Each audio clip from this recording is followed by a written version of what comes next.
Je me suis appliqué à relever les questions qui m'ont marqué. Je ne prétends pas que l'interprétation que je vais vous donner soit totale, exhaustive. Non. Mais je vais commenter les questions qui m'ont marqué. Et mon Dieu, qu'est-ce qu'il y a eu du mal à trouver dans cette interview des questions qui ne nous marquent pas, des questions qui ne nous touchent pas, des questions qui ne soulèvent pas et qui n'emportent pas notre adhésion. Autant les questions que les réponses. Avant toute chose, je voudrais modestement féliciter le président du Faso, son Excellence, Monsieur le capitaine Ibrahim Traoré, pour la tranquille sérénité avec laquelle il a répondu à toutes les questions, y compris celles qu'on n'oserait pas poser à un tyran france-africain dans cette Afrique contemporaine. Les 6 journalistes qui étaient face au président du Faso ont posé toutes les questions. Et même, ils ont surtout posé des questions qui fâchent. Que ce soit les journalistes d'État, comme la dame qui représentait Sidouaya, Madame Nadège Yameogo, ou que ce soit les journalistes internationaux de la chaîne italienne RAI, de la chaîne togolaise New World TV, Monsieur Boko, ou d'une chaîne britannique, il leur a été permis de poser les questions qui plaisent ou qui déplaisent. Je n'ai perçu à aucun moment un filet, un filtre de censure. Et c'est un imperturbable pimpant, rebondissant, jaillissant, avec une spontanéité intellectuelle naturelle. Rien à voir avec les doctus cum libro, des gens qui répondent en lisant des phrases écrites d'avance. C'est avec une sérénité, comme dégué dans son bol, que le président Ibrahim Traoré a répondu à toutes les questions. Je ne sais pas à quel moment vous l'auriez vu en difficulté. Je ne l'ai jamais vu en difficulté, malgré les questions difficiles qui lui ont été posées. En cela, le président Ibrahim Traoré s'est montré comme un véritable enseignant du peuple. Celui qui enseigne le peuple doit apprendre à dire simplement les choses difficiles. Et c'est à force d'apprendre des choses difficilement, qu'on devient capable de les exprimer de manière facilement. C'est un homme qui est resté dans l'axe de sa chaise. C'est un homme qui à aucun moment n'a baissé la face pour regarder ses chaussures, ou regarder ses gants, ou regarder ses mains. Je ne l'ai même pas vu en train de regarder le plafond pour chercher une réponse qui serait collée à une dalle. C'est un homme face à 6 personnes, lui posant toutes les questions possibles et imaginables sur la marche intérieure de son pays et sur le regard qu'il pose sur le monde international. C'est cet homme-là qui a répondu. Nous aimerions voir tous les dirigeants africains se soumettre à un tel exercice. Et il est à peu près certain que beaucoup des plus corrompus d'entre eux y mordraient la plus lamentable des poussières. Car c'était un exercice de vérité, un exercice de justice, un exercice de solidarité, un exercice de courage. Que de se livrer à ce dialogue sans filtre face à des questions contondantes et même à des pièges, ouvertement tendus comme des traquenards de sioux en plein midi, dont on aurait pu espérer dans les chaumières néocolonialistes et despotiques que le président Ibrahim Traoré y tomba. Oh que nenni!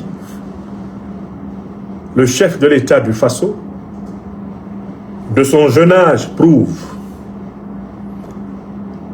qu'il y a des vieux de 20 ans, de 30 ans, et il y a des enfants de 70 ans. La sagesse n'est point l'apanage d'un âge. On a tendance à attribuer la sagesse à la vieillesse, alors que la sagesse n'est que la profondeur avec laquelle une âme, à quelque âge de sa vie, tire une leçon des enseignements de la théorie et de l'expérience. La sagesse peut advenir très tôt dans une vie.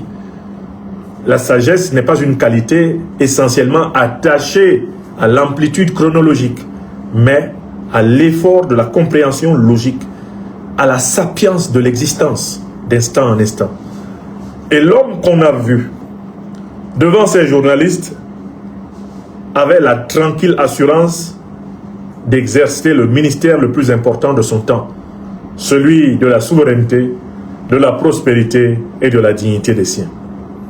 Je voudrais d'abord commencer par le saluer pour cet exercice, cette masterclass sans faute.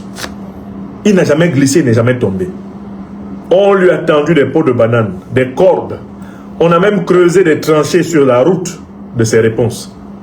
Mais c'est un Ibrahim Traoré avec son petit sourire en coin, détendu, zen, serein.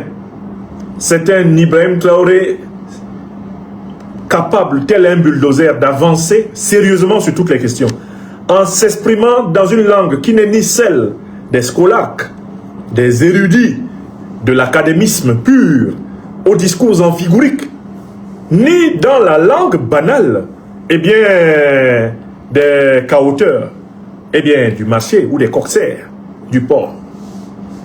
Il s'est exprimé dans la langue moyenne du peuple africain, de telle sorte que qui que ce soit qui a une relative pratique de la langue française, je ne dis pas une pratique absolue, mais relative, accédait tout naturellement au discours du président du Faso.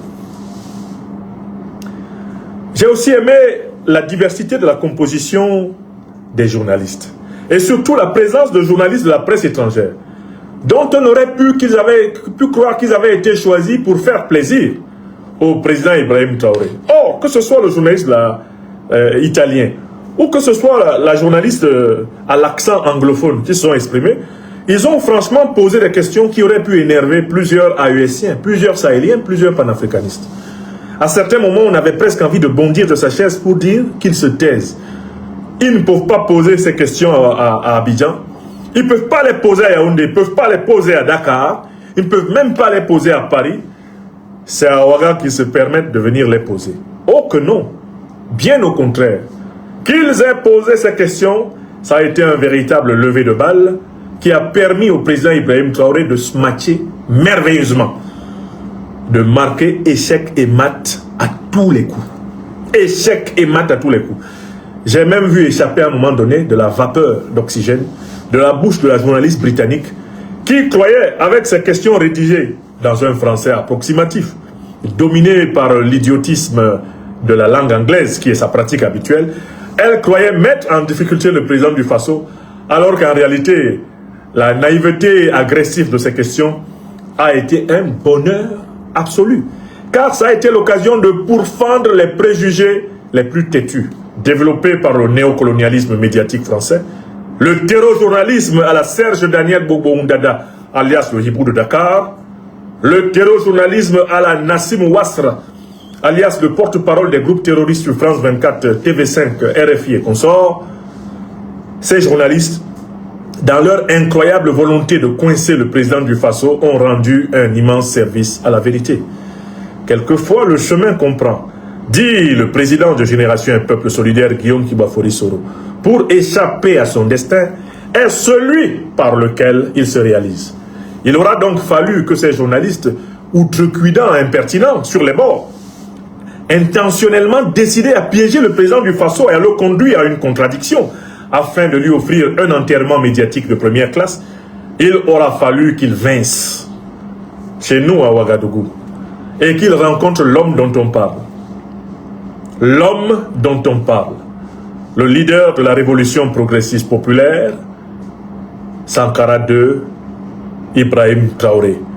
Et quand lui, il voit que le mystère pascal tant clamé par le christianisme est un mystère africain osirien et que l'Afrique renaît sans cesse tel le phénix de ses cendres et que l'une des figures historiques importantes par laquelle l'Afrique renaît s'appelle le modeste serviteur du peuple burkinabé Ibrahim Traoré, capitaine de l'armée de son pays, chef de l'État de son pays, président du Faso, président de la Confédération de l'Alliance des États du Sahel à moins de 40 ans.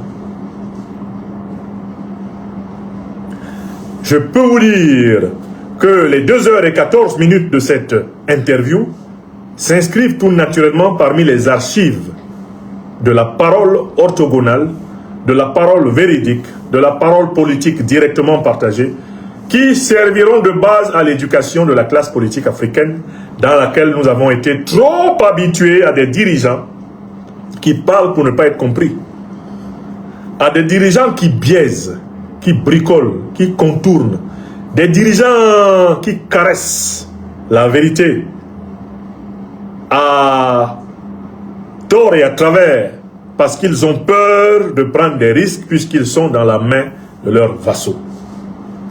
Du point de vue de la forme, du point de vue de l'esthétique, du point de vue même simplement de l'allure de cet entretien, nous nous sommes régalés. Et ce n'est pas hasard si sur la grande radio-télévision du Burkina Faso, c'est maintenant plus de 2 millions de personnes qui ont regardé depuis 2 jours l'interview du président du Faso. Le chef de la junte néocolonialiste française, Emmanuel Macron, pâlit de jalousie.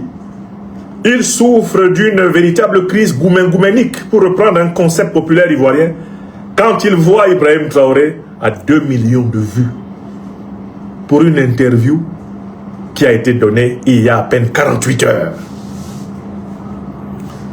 Et alors qu'ils ont élaboré des théories selon lesquelles ils financeraient des officines en Amérique, en Europe, en Asie, dans les îles des grands océans Atlantiques et Indiens, pour être populaire, la leçon leur est donnée tous les jours, que c'est l'amour qu'Ibrahim Traoré donne au peuple du Burkina Faso, qu'il donne au peuple africain, qui lui est rendu au centuple par le Tout-Puissant, par nos ancêtres angélisés et par les Africaines et les Africains éveillés de cette planète.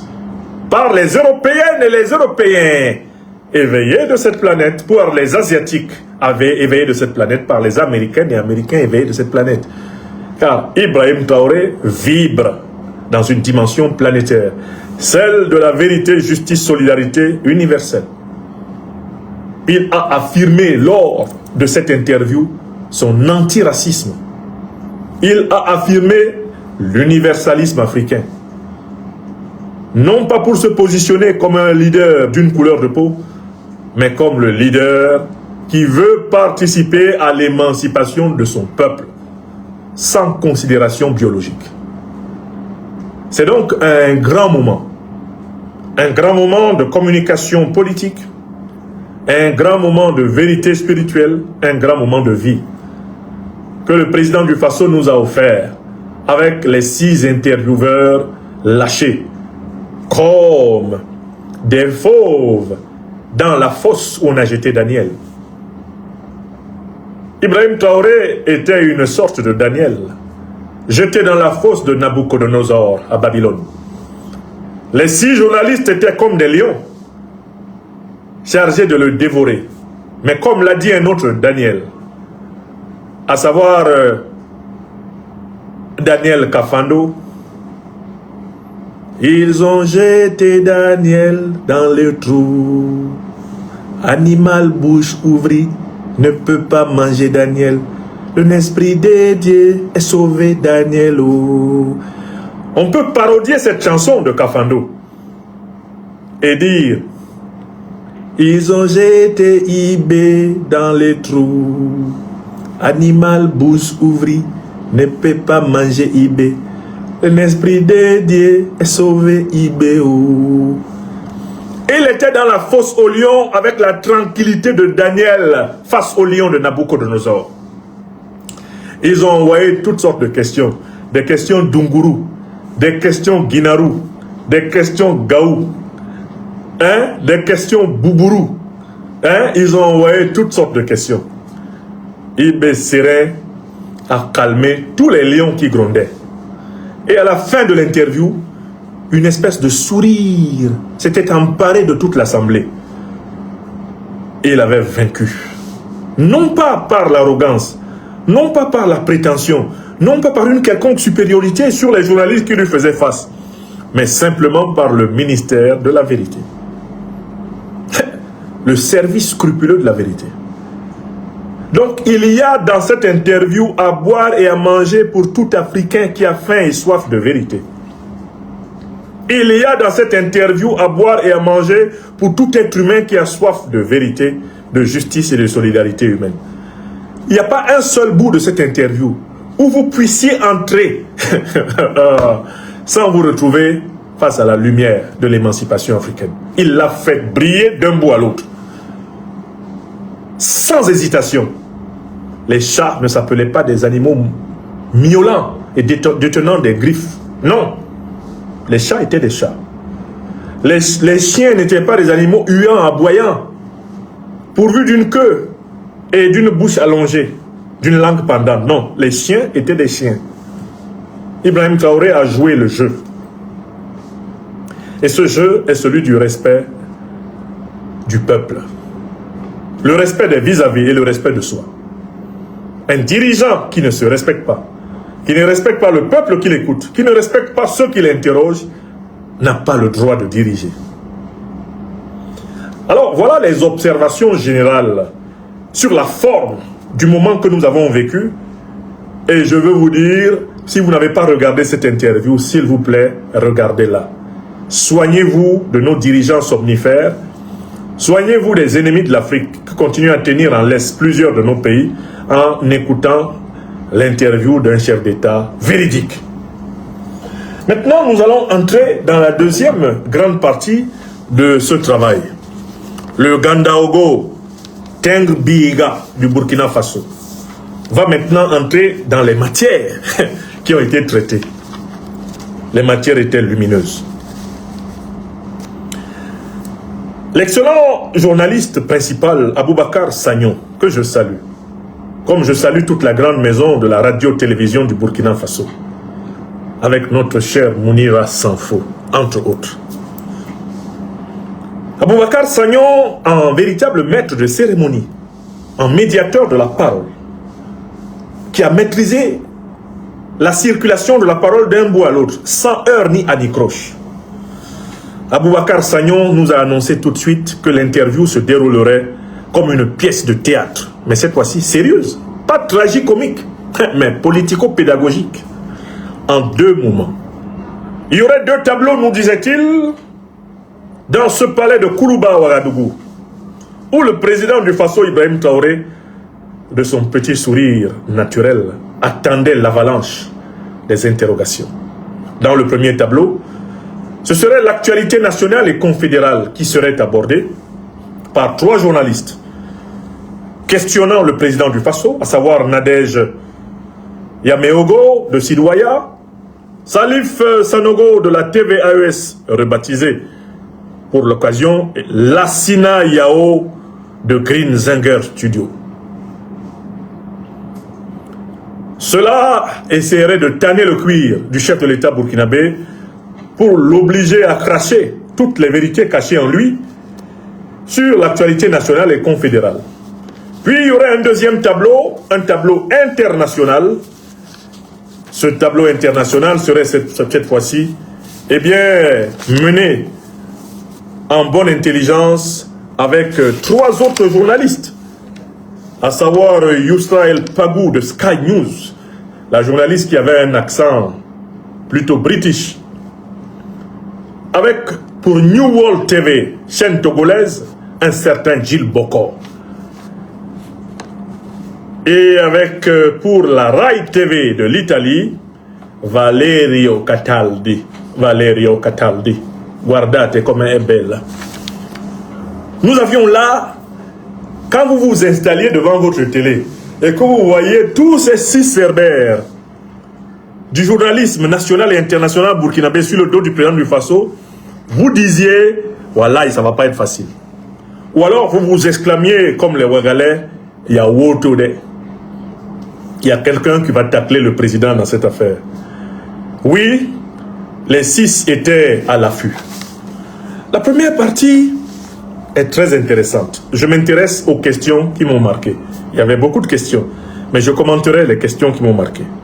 Mais quel est le bilan en termes de reconquête du Burkina Faso? Mais si vous écoutez la presse française, la presse européenne, la presse américaine, ah non, le Burkina Faso n'existe plus, il est effacé sur la terre. La réponse du président du Faso est remarquable.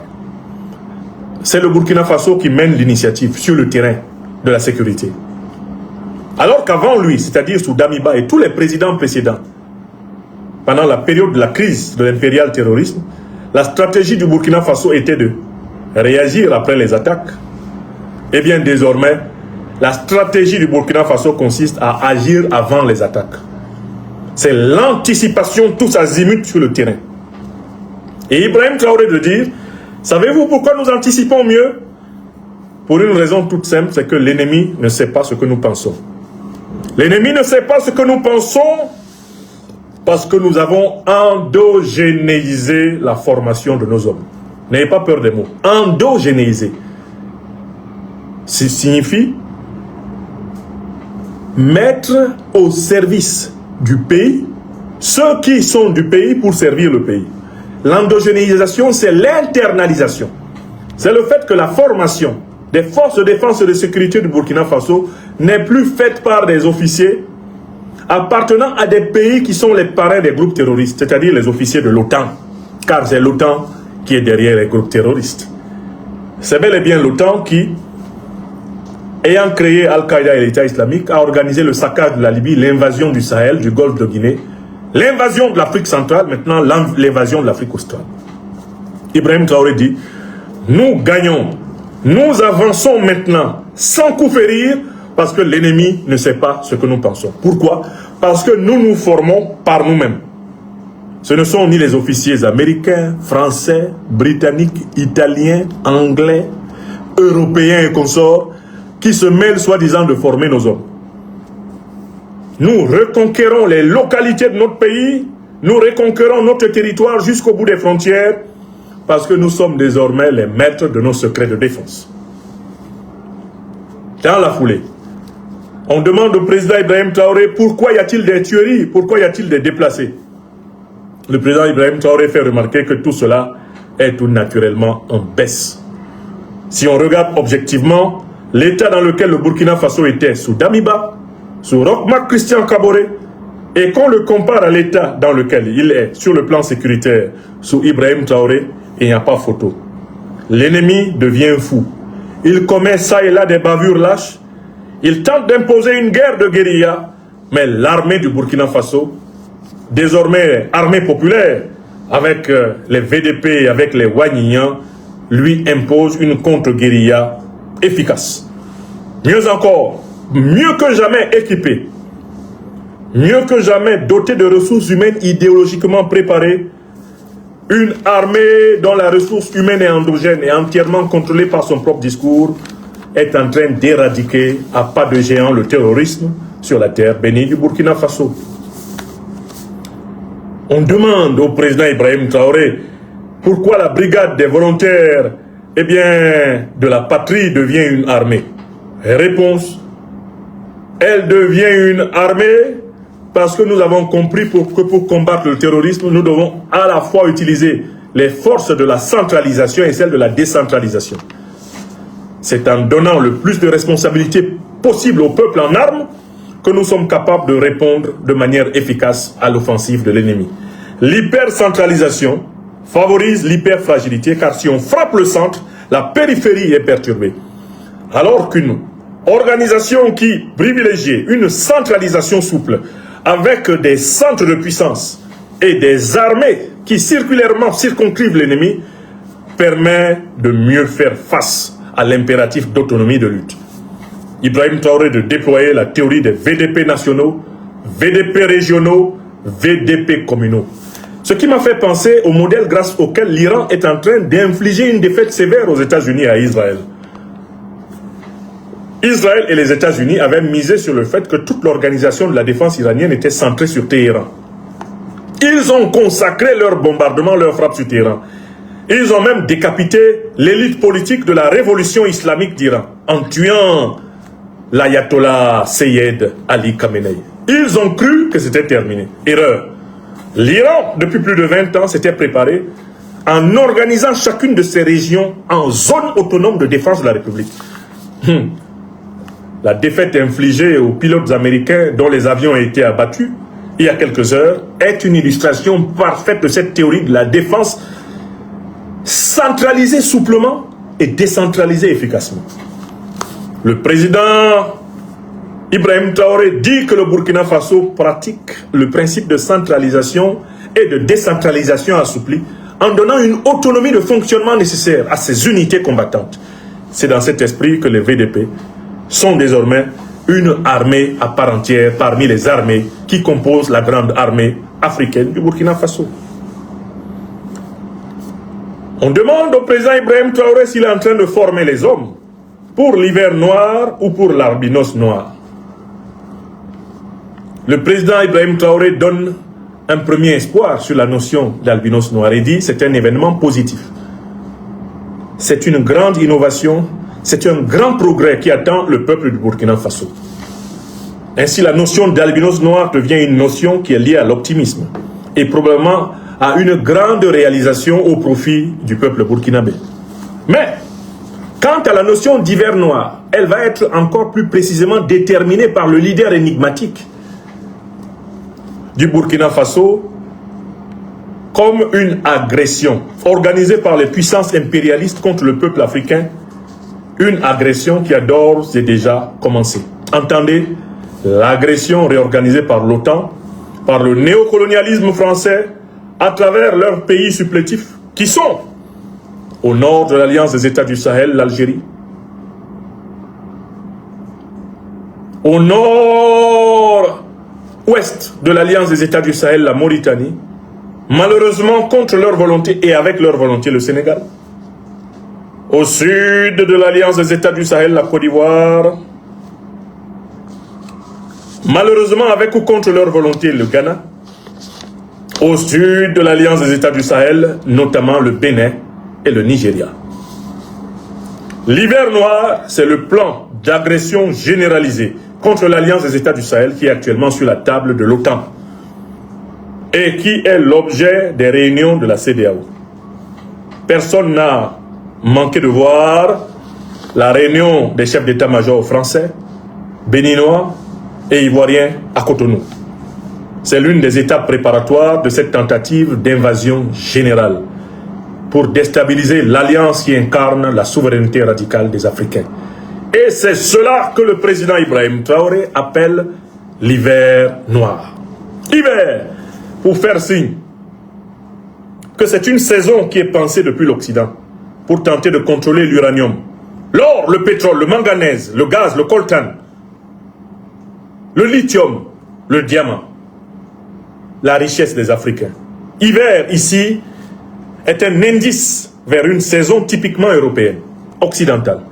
Noir renvoie à la couleur de la peau des habitants du sud du Sahara. Hiver noir. Vous avez là-dedans un oxymoron. Les gens qui viennent des terres d'hiver veulent attaquer le pays noir. Ils veulent attaquer Kemet, Al-Keboulan. Ils veulent attaquer notre terre, comme ils l'ont fait depuis 600 ans, parce que l'Europe n'a pas d'uranium, elle n'a pas d'or, elle n'a pas de pétrole, elle n'a pas de gaz, elle n'a pas de coltan. L'Europe n'a pas de manganèse, elle n'a pas d'aluminium, elle n'a ni café, ni cacao, ni coton.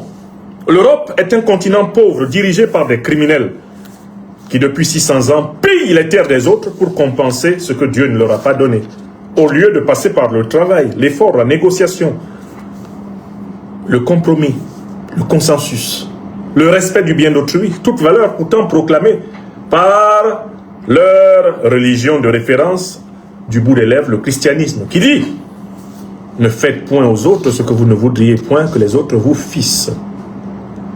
L'Europe politique est par définition antichristique.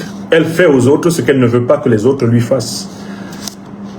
Elle vend les Noirs pendant plus de 500 ans.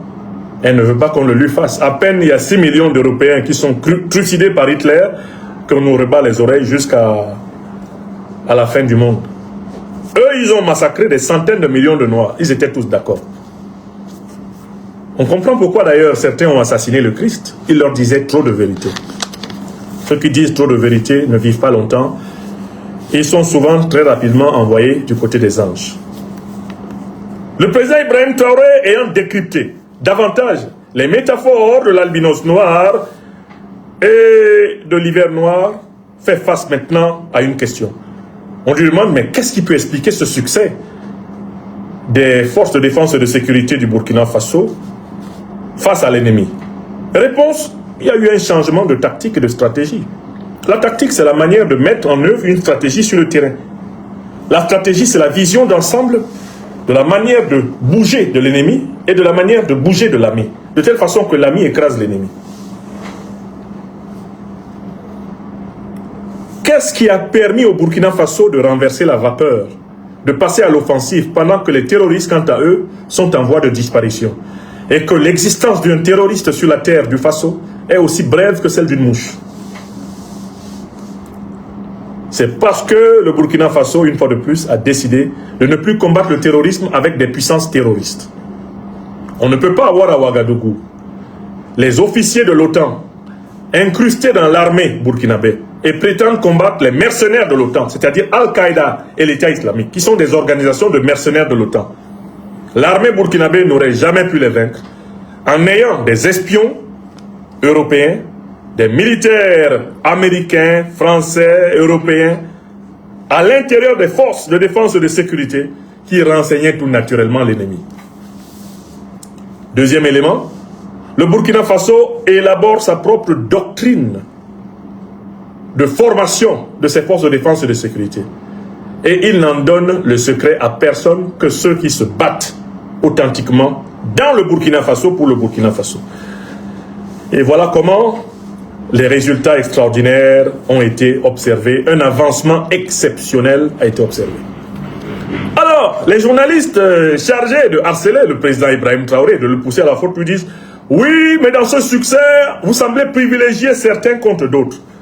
Vous distribuez des récompenses, des félicitations à certains et vous laissez les autres. » Le président Ibrahim Traoré dit « Non, nous avons une méthodologie.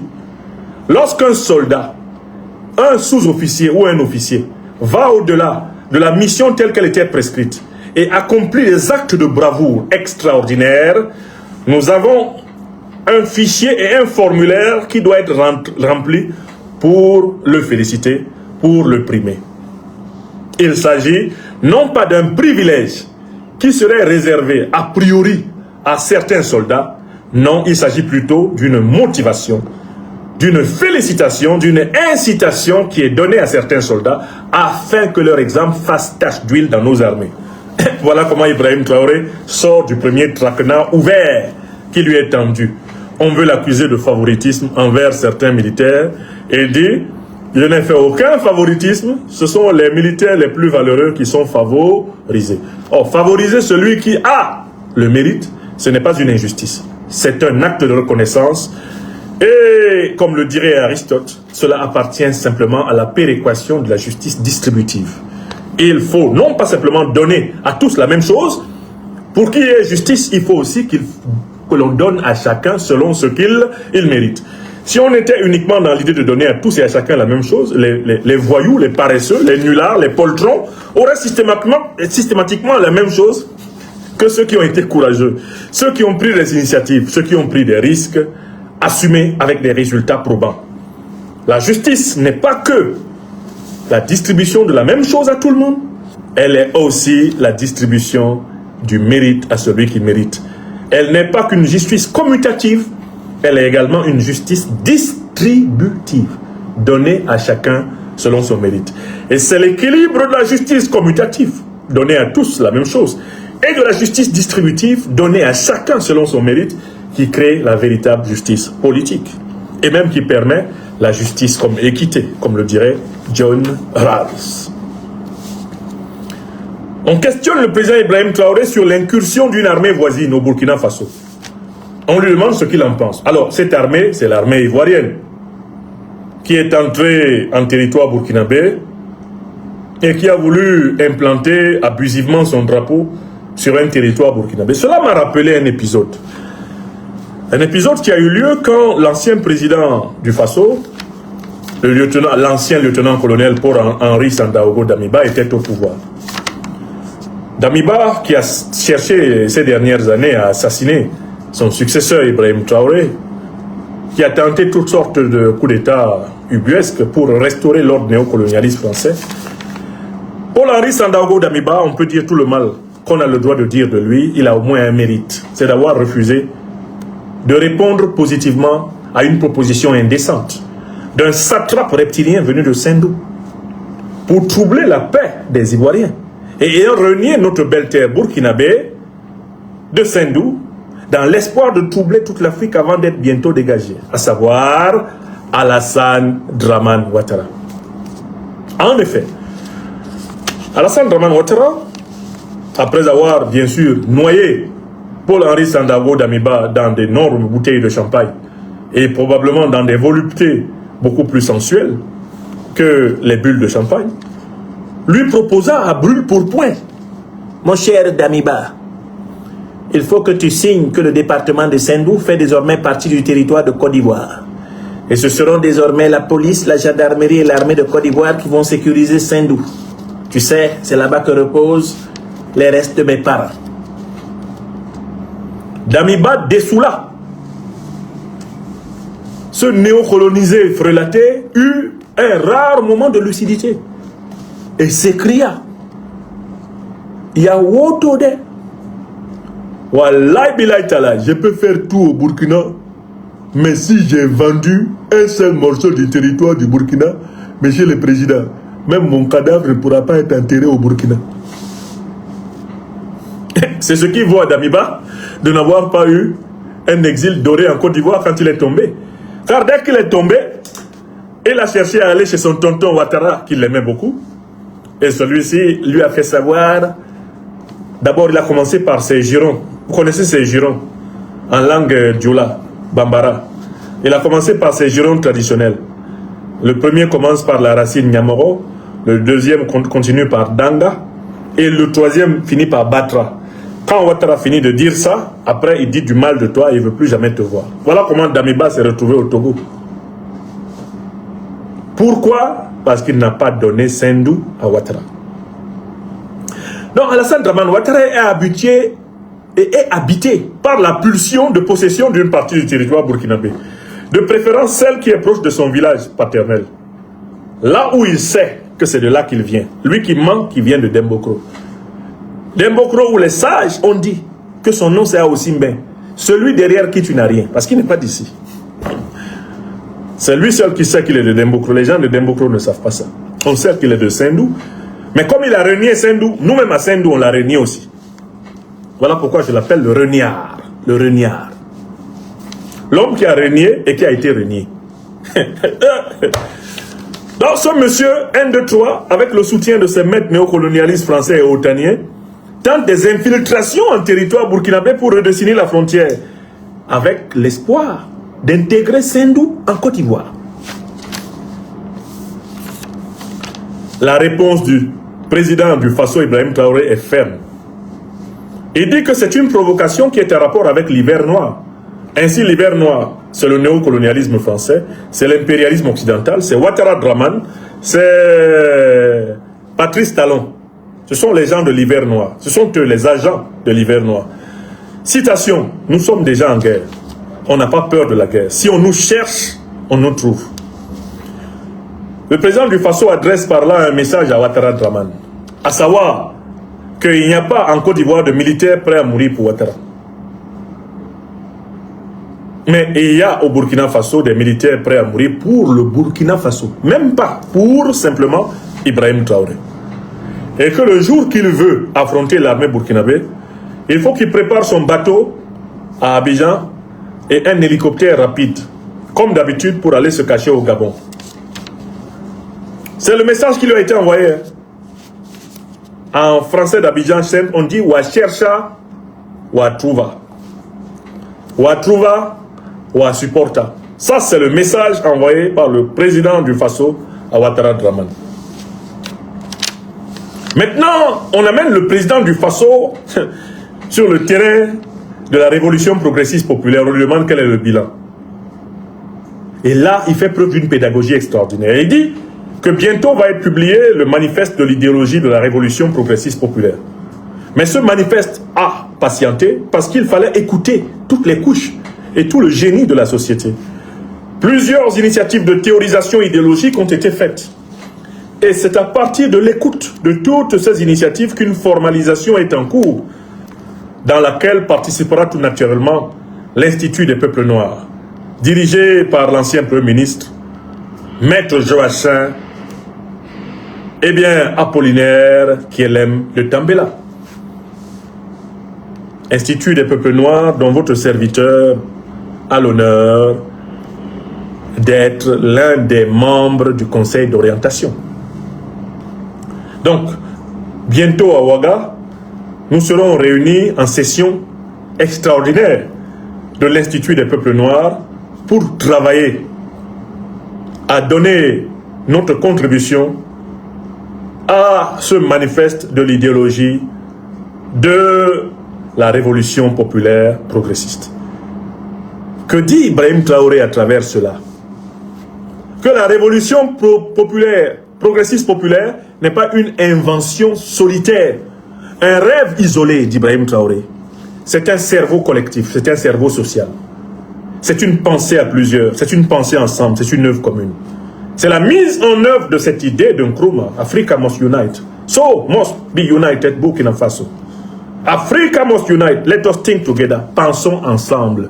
Di Hongol Ntong. Comme dirait la langue Bassa Bantou de mon pays. Di Hongol Ntong. Pensons ensemble. La révolution progressiste populaire n'est pas une aventure isolée. Il ne s'agit pas d'une monadologie à la Leibniz. Il ne s'agit pas d'un solipsisme cartésien. Il ne s'agit pas d'une théorie de Robinson Crusoe sur son île.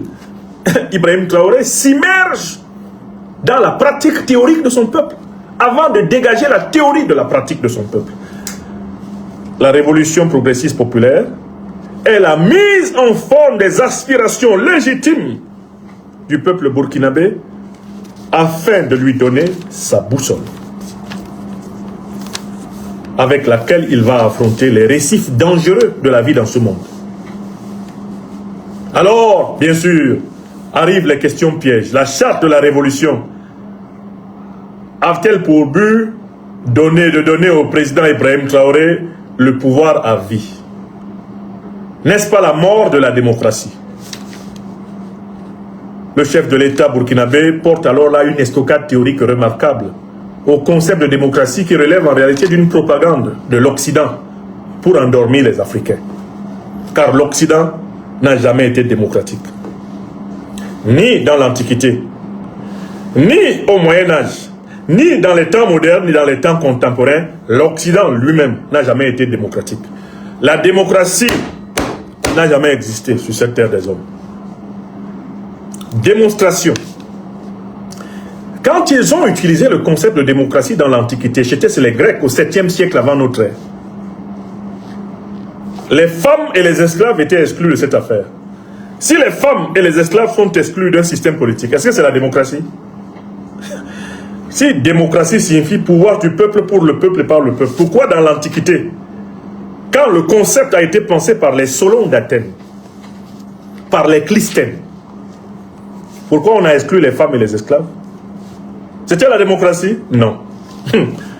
Maintenant, on prend la soi-disant démocratie des modernes. Celle qui commence vers les 16e, 17e siècles. Là encore, si tu n'as pas d'argent pour financer un parti politique, pour financer des campagnes politiques, si tu n'as pas d'argent pour gagner les élections, si tu n'as pas le soutien des bourgeois qui vont te donner de quoi battre campagne, acheter à boire et à manger aux gens, est-ce qu'on va voter pour toi? Non. On n'a pas appelé démocratie un système dans lequel celui qui a plus d'argent pour faire boire et manger les gens, c'est lui qui gagne. Est-ce que c'est ça le pouvoir du peuple? Le peuple corrompu, entraîné comme on l'a vu récemment au Congo-Brazzaville dans des orgies et des beuveries, et qui vote pour le tyran. C'est ça la démocratie? Non. Mieux. Dans l'Antiquité, pour choisir les dirigeants, chez les Européens, là, les Grecs ont tiré les noms des dirigeants au sort. On prenait le nom de tous les hommes en âge de diriger la cité. On mettait cela dans une urne et on tirait au sort les 30, 40, 50, 100 ou 200 dirigeants pendant 4 ans ou 5 ans ou 6 ans ou 7 ans du pays. C'était au sort. À partir du 16e, 17e siècle, ces escrocs ont inventé les élections. Ce qui leur a permis de contourner le tirage au sort, qui aurait pu permettre à n'importe quel citoyen en aptitude de diriger le pays d'être choisi par hasard. Ils ont mis en place l'élection. Élection, piège à con, dans laquelle ceux qui possèdent l'argent, ceux qui possèdent des partis politiques, ceux qui possèdent le financement des bourgeois, le financement des hommes d'affaires, le financement des ONG, Le financement des puissances étrangères noie le peuple dans la bière, les sucreries, le pain sardine, le beurre. Et cela pendant 2 ou 3 mois. Après, les votants votent comme des veaux et ils votent pour celui qui va les ruiner pendant 5 ans, 6 ans, 7 ans pour servir les intérêts de ses véritables maîtres. Voilà comment ils ont inventé ce qu'on appelle aujourd'hui le régime représentatif. Lisez l'excellent livre de Bernard Manet qui a montré la mystification. Ce qu'on appelle démocratie en Occident. Les véritables créateurs de ce régime ne l'appelaient pas démocratie. Allez lire Joseph de Maistre, allez lire Sieyès, Jean-Baptiste Sieyès, quelques-uns des théoriciens du régime représentatif qui sont analysés dans l'excellent livre de Bernard Manet, professeur de sciences politiques à l'université de New York. Manet montre que ce qu'on appelle démocratie aujourd'hui aux États-Unis, en Angleterre, en France, en Italie, toute la démocratie européenne, ça ne s'appelait pas démocratie quand ça a été créé. Cela s'appelait le régime représentatif. Donc la démocratie, même là, des Européens qui revendiquent, elle n'existe pas. L'école est bien. Celui qui te dit que l'école n'est pas bien, il n'est pas bien. Maintenant, on va aller plus loin. Bon, il y a plusieurs formes de démocratie. Il y a leur démocratie à élection. Et puis il y a la démocratie populaire des socialistes, léninistes, marxistes, maoïstes. Dans la démocratie populaire des marxistes, léninistes, maoïstes, il n'y a pas de pluralisme. Il n'y a pas plusieurs partis politiques. Il y a un parti politique, toutes les sensibilités s'expriment dedans et on choisit l'orientation pour le pays. C'est ce qui se passe à Cuba, en Chine, en République de Corée du Nord. Est-ce que c'est ça qu'on veut étendre au monde entier? Ah non. Tout le monde dit non. Ok. Où il y a démocratie où? Maintenant, intéressons-nous à l'Europe contemporaine. Voici des gens qui ne laissent pas les gens se reposer avec démocratie, démocratie, bonne gouvernance, droits de l'homme. Ils ont 12 monarchies en Europe. 12. Ils ont 12 pays en Europe où le chef de l'État n'est pas élu. Il est chef de l'État par le droit du sang. C'est le Royaume-Uni, c'est le Danemark, c'est la Norvège, ce sont les Pays-Bas, c'est l'Espagne, c'est la Belgique. Même la Belgique qui se mêle de donner des leçons au Niger, son chef de l'État n'est pas élu. Le roi des Belges n'est pas élu. C'est Luxembourg, c'est Monaco. Mais ce sont des plaisantins, ces gens-là. Ils ont au moins 12 pays où le chef de l'État n'est pas élu.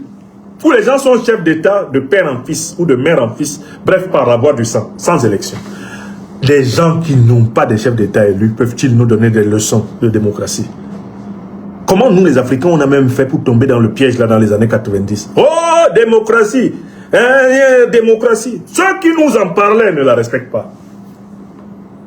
Mais prenons, qui sont les meilleurs alliés de l'Occident? De la grande alliance politico-militaire de l'Occident. Qui sont les meilleurs alliés de l'Occident au Moyen-Orient? Ce sont des pays du Moyen-Orient qui sont des monarchies. Il n'y a pas de démocratie là-bas. Il n'y a pas de démocratie en Arabie Saoudite.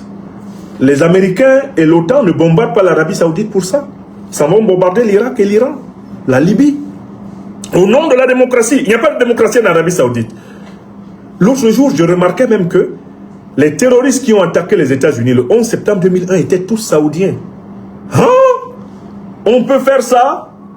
Les Saoudiens attaquent les États-Unis, on bombarde l'Irak? Astaghfirullah. Makuchimo. Hopeta. Hopalo. J'ai dit, hein, je recommence la question. Est-ce que vous vous rendez compte de l'arnaque américaine?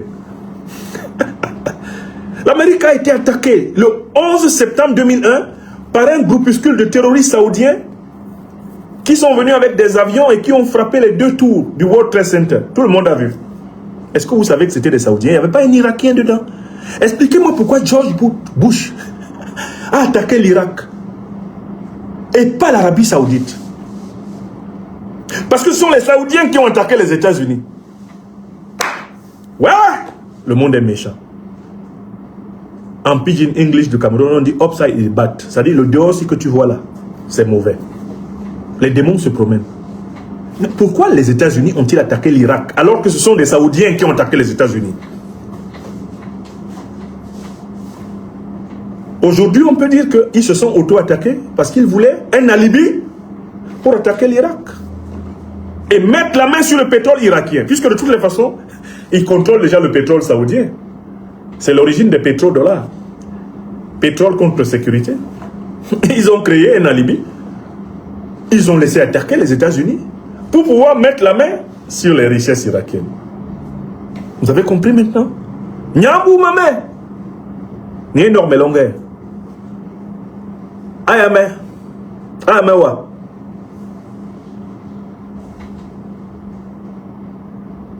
Hein? Est-ce que vous comprenez ce qui se passe? Aux joies des sorciers. Donc, ils sont démocrates. Il y a la démocratie au Qatar. Le Qatar qui possède des clubs à Paris, comme le Paris Saint-Germain, et puis il y a les gens qui sont derrière. Je suis supporter du PSG. Et le Qatar, c'est quand même un pays qui est l'un des plus grands parrains des chefs terroristes d'Al-Qaïda, qui se promènent librement chez eux. Les Émirats Arabes Unis, c'est une démocratie? Africa, je pleure dans mon continent. Le Bahreïn, c'est une démocratie? Le Koweït, est-il une démocratie? Pourquoi ces pays ne sont pas bombardés par les États-Unis pour la démocratie? Pourquoi c'est le Nigeria? Pourquoi c'est la Libye? Pourquoi c'est la Côte d'Ivoire qu'on bombarde? Pourquoi on bombarde l'Irak? Pourquoi on bombarde l'Iran pour la démocratie? Alors que les principaux pays alliés de l'OTAN sont des ennemis jurés de la démocratie. Est-ce que vous voyez ce qui se passe dans le monde? Frères et sœurs africains, européens, asiatiques, américains qui m'écoutez, est-ce que vous voyez la gravité de l'injustice qui parcourt cette terre? Est-ce que cette terre-ci, là, elle peut tenir debout dans l'axe des siècles avec une telle injustice? Est-ce que l'injustice qu'il y a sur cette terre ne va pas la dévier de son axe dans le système solaire et nous faire disparaître, nous les êtres humains, tellement nous sommes mauvais? Le président Ibrahim Traoré dit que Dieu nous épargne de cette démocratie qui a tué en Libye. Cette démocratie du sang, des sueurs et des larmes. Le président Ibrahim Traoré nous invite à constater une évidence. Il n'y a pas de démocratie dans ce monde.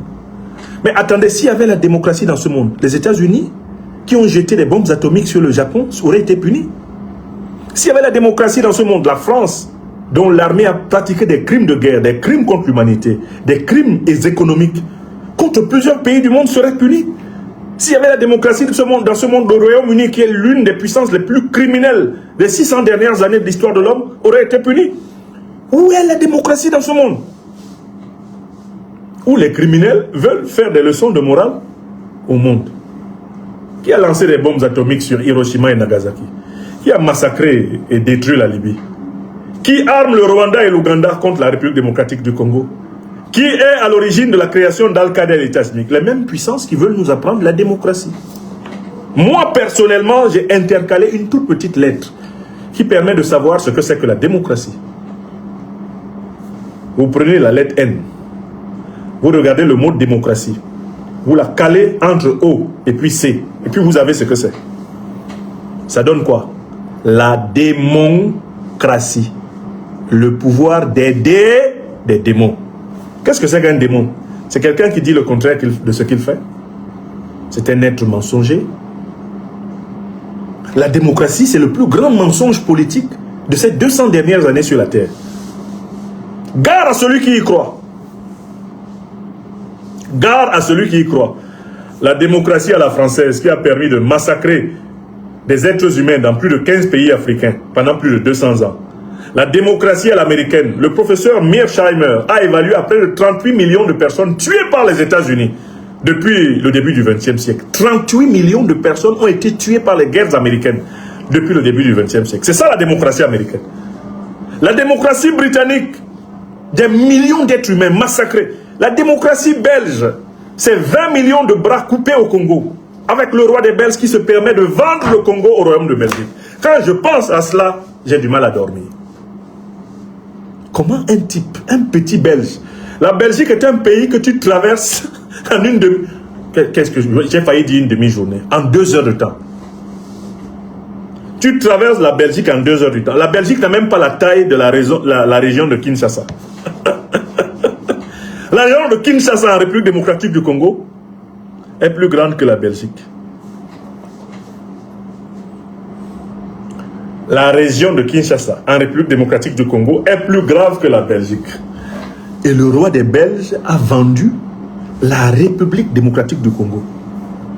Un pays pratiquement 20-25 fois, 30 ou 40 fois plus grand que la Belgique, 50 fois même plus grand que la Belgique. Il a vendu ça à qui? À la Belgique. Waouh! C'est pas possible. On vend un pays africain entier au royaume dont on est le roi. C'est ce qui est arrivé. Le roi des Belges a vendu le Congo à la Belgique, dont il est le roi. Non, il s'est auto-vendu la Belgique. Mais comment des diplomates belges même peuvent se tenir devant les Africains cultivés? Je ne sais pas comment ils font pour se tenir devant des hommes et des femmes qui sont allés correctement à l'école et qui ont étudié l'histoire et oser dire un seul mot sur nos affaires politiques. Les 20 millions de bras que vous avez coupés au Congo, vous avez payé combien? L'Allemagne, l'une des puissances les plus criminelles de l'histoire de l'homme. Les millions de Herero et de Namas de Namibie que vous avez exterminés, vous avez payé. Wie viel haben Sie gegeben? Vous avez payé combien? Ceux que vous avez massacrés au Togo, au Tanganyika, au Cameroun, vous avez payé combien? Comment des diplomates allemands peuvent prendre l'avion, atterrir dans un pays africain pour parler de démocratie? Je ne sais pas comment les dirigeants africains acceptent même que ces gars-là fassent une déclaration à la sortie des palais présidentiels.